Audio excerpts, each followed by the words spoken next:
A local city reports a robust year for its business community. Dangerously cold temperatures ahead for the weekend across East Alabama, and maybe some wintry precipitation as well. We'll have the complete forecast details coming up. The 75th annual Calhoun County basketball tournament is nearing an end with close wins and huge moments arising. We have all the updates and more coming up. EAN Local News starts right now.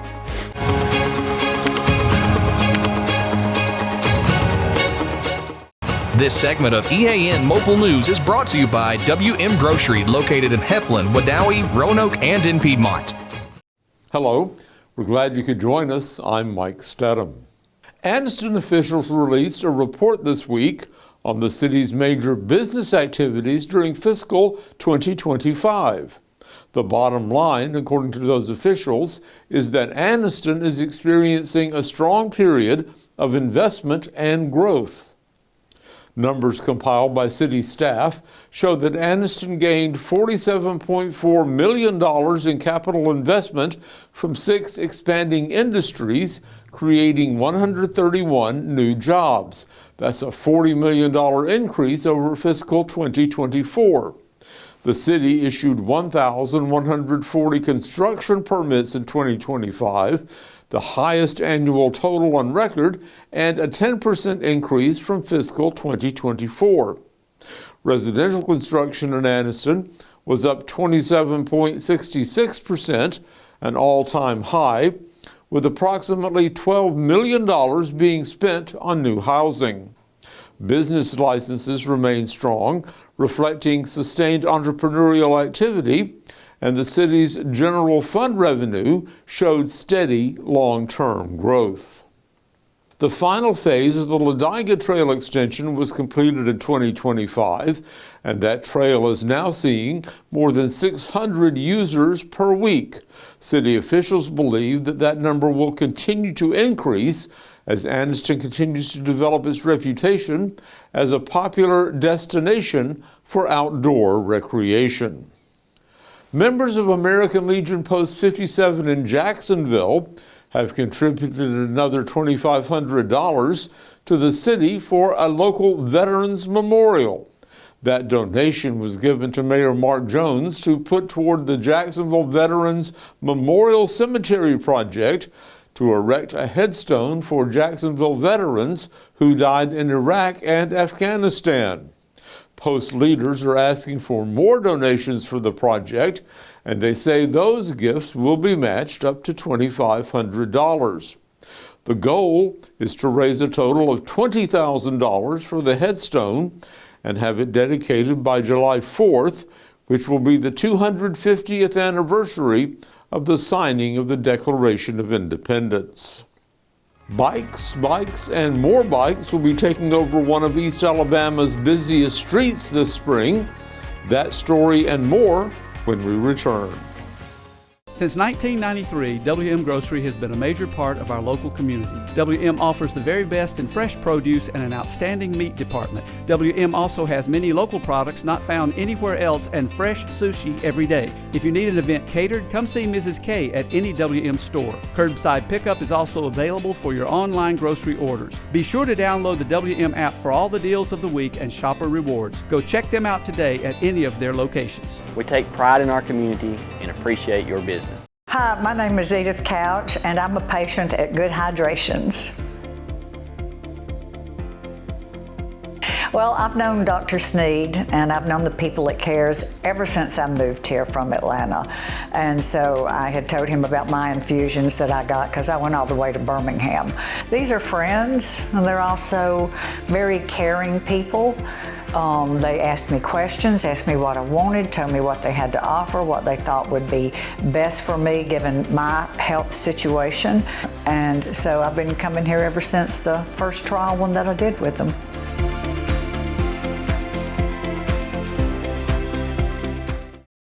This segment of EAN Local News is brought to you by Waldrop Metal Buildings, custom metal buildings built right here in Anniston. Anniston officials are making plans for this year's Noble Street Festival in April, and they're promising to make this the biggest celebration in the festival's history. Main Street organizers say The party will feature more vendors, a larger kid zone, and a brand new festival footprint in downtown Anniston. The festival is being held in conjunction with the Sunny King Criterion, and it will feature bike races, live music, and lots of food trucks. The city is now accepting applications for vendors who want to take part. Applications are available on the Anniston Main Street website. The new director of Jack State's Little River Canyon Center says he wants to continue that facility's efforts to enhance Northeast Alabama's tourism economy by promoting outdoor activities. T.C. McLemore, a Fort Payne native, was named this month to take over the center from its founding director, Pete Conroy, who has now retired. McLemore says he intends to continue the commitment to environmental education and conservation initiatives that Conroy championed. Owned and operated by Jack State, the Little River Canyon Center serves as the educational hub for the preserve while working in partnership with the National Park Service.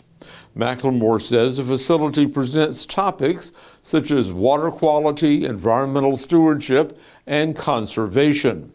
He calls it the jumping-off point where visitors can either talk to a Jack State volunteer or a National Park Service volunteer, learn more about the canyon, and identify the points of interest. When we come back, area residents will get another chance this weekend to meet with city leadership and talk about some local issues. Big dreams deserve a strong foundation. Whether you're starting a business, building a backyard shop, or just need more space, Waldrop Metal Buildings is ready to help. Every project is built to fit your vision, your style, and your budget. Let's bring that dream to life. Call Waldrop today.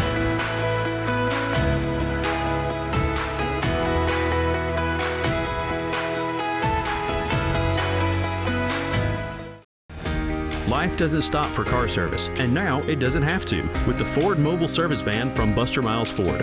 Our certified technicians come to you for oil changes, brake service, tire rotations, battery tests, and more. It's the same trusted service now delivered right to your driveway. Schedule your Ford Mobile service today at bustermilesford.com. This segment of EAN Local News is brought to you by Oxford Lumber. Come visit us at any one of our 5 locations in Oxford, Roanoke, Talladega, Jacksonville, and Lincoln. The city of Anniston will hold a Ward 4 town hall on Saturday, and the public's invited to speak directly to the representative at City Hall. Ward 4 Councilwoman Julie Moss will listen to questions, concerns, and ideas about streets, parks, lighting, safety, and other everyday quality of life issues. That town hall meeting will be held Saturday afternoon from 2 to 4 at the Hodges Community Center on Spring Valley Road in Golden Springs. Gadsden State Community College will celebrate Black History Month in February with a college-wide celebration on its Wallace Drive campus. That program will feature student reflections, a performance by the Gadsden State Show Band, and guest speaker Cleo Thomas of Anniston. The program is scheduled to start at 1 p.m. on February the 18th in Meadows Hall. Well, if you thought last week was cold, just wait until this weekend. John Holder's in the EAN Weather Center with a look at the chilly forecast ahead.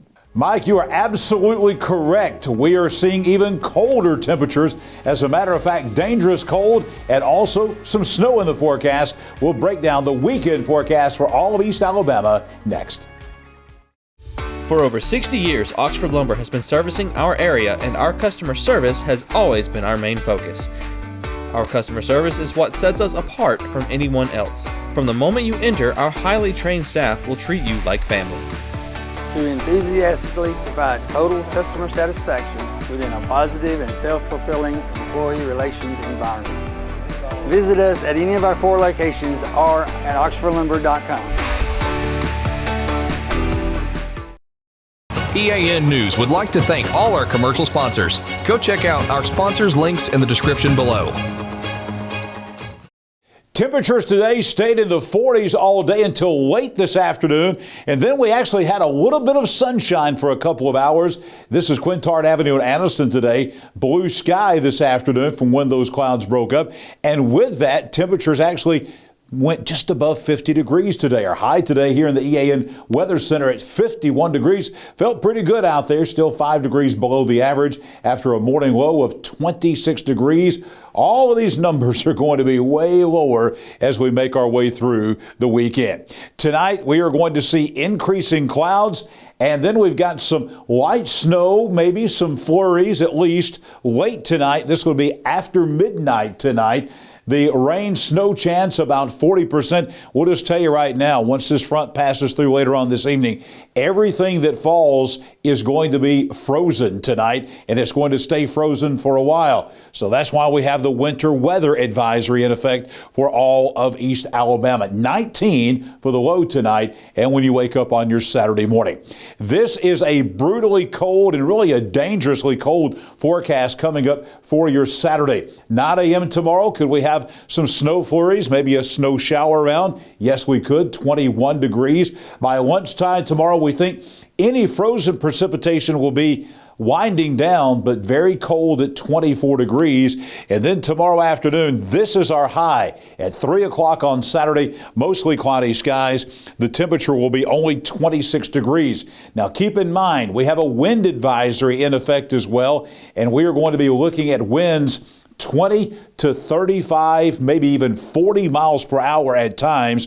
Any light snow that we get is going to blow that around. And also, we're going to be talking about wind chills. That is really the big story coming up over the next couple of days. Wind chills could very easily be down in the teens and single digits even during the daylight hours tomorrow.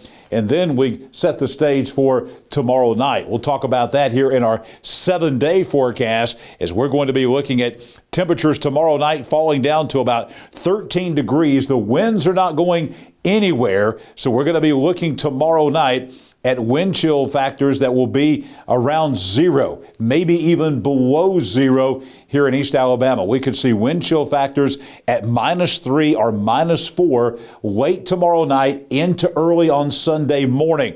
The snow, whatever we might receive, is going to be out of here, but those winds will still be 20 to 35 miles per hour or higher as we move into the night tomorrow night as well. And that's why we are so concerned about wind chill.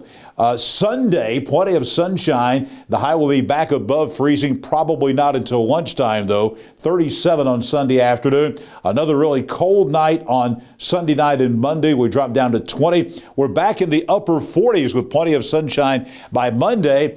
And believe it or not, folks, we're going to see temperatures actually go a little bit above the average by Tuesday. 59. Don't be surprised if we see 60 on some backyard thermometers coming up on Tuesday. That will feel very nice. Our next chance of rain, and this will be all liquid, coming in here on Wednesday, about a 50% chance of showers. A lot of that will begin on Tuesday night, lasting into the early part of the day on Wednesday. Temperatures remain in the 50s. A little bit of a cool down coming, but we'll take this kind of cool down. Instead of dropping down into the 20s and teens, we'll be in the 40s and lower 50s by Thursday and Friday of next week. We want to show you this winter weather advisory that we have that takes effect at midnight tonight. It will be in effect for 12 hours all the way through noon tomorrow. And this is for snow accumulations, 1/4 to a 1/2 inch. We could get some bands in here where we might see even an inch of quick snowfall at times across the region. This winter weather advisory back over here into West Georgia. In Atlanta, they're expecting 1 to 3 inches of snow. Not here, but here we go. We got Clay County, Randolph County, Cleburne County, Calhoun, Etowah, and Cherokee counties. These are the only counties in Alabama that are under a winter weather advisory. The rest of the state, you got extreme cold warnings and things like that because of the wind chill factors. But as far as frozen precipitation, these are the 6 counties here in extreme East Alabama, including our area, where we expect to have some possibility of winter weather overnight tonight and during the morning hours tomorrow. Again, as you look at our graphic here, you'll see Snow accumulations in most places up to about a ½ inch, so a little more than a dusting. Maybe some locations with an inch or so possible. We will say this, the further east you go in the higher elevations, the more snow. So Mount Cheehaw, maybe up on 10th Street Mountain in Anniston, back on Lookout Mountain up here in Cherokee and Etowah counties, and of course the further east you go. If you're in Heflin, if you're in Ranburne, you're going to see more snow than you're going to see in places like Gadsden or out here in East Tioga or down in Ashland and Lineville. Further east, further north you go, that's going to be where we see the chance for frozen precipitation as we move through late tonight and early tomorrow. I will be back here tomorrow morning bright and early at 6 a.m. with that Saturday weather forecast coming up for the entire day. It's going to be a cold one, and we'll have your breakfast forecast coming your way this weekend on both Sunday and Monday mornings. A lot going on in local weather, a lot going on in local sports. Colby Amos is next. He's got your Friday night sports after the break. Discover the elegance of fine jewelry at Couch's Jewelers. From timeless diamonds to stunning gemstones, every piece is crafted to perfection. Experience the quality in person. Your next treasure awaits. Visit us today in Anniston. Last night was day 4 of the 75th annual Calhoun County Basketball Tournament, and EAN was on the scene for all the highlights. The first game featured a girls matchup between Anniston and Jacksonville Christian Academy. The game stayed close early, but Anniston pulled away, finishing with a 55-28 victory. From the opening tip, Anniston set the tone with aggressive play on both ends of the floor. The Lady Bulldogs jumped out early and never looked back. Using pressure defense and quick offense to build separation, defensively, Anniston was locked in, holding JCA scoreless for nearly 2 full quarters, forcing tough shots and controlling the glass. We spoke with Anniston girls head coach Eddie Bullock about how his team played. I just really like the aggression that we played with. We got focused and we were pretty much on a mission, and we did the things that we needed to do, to get a victory.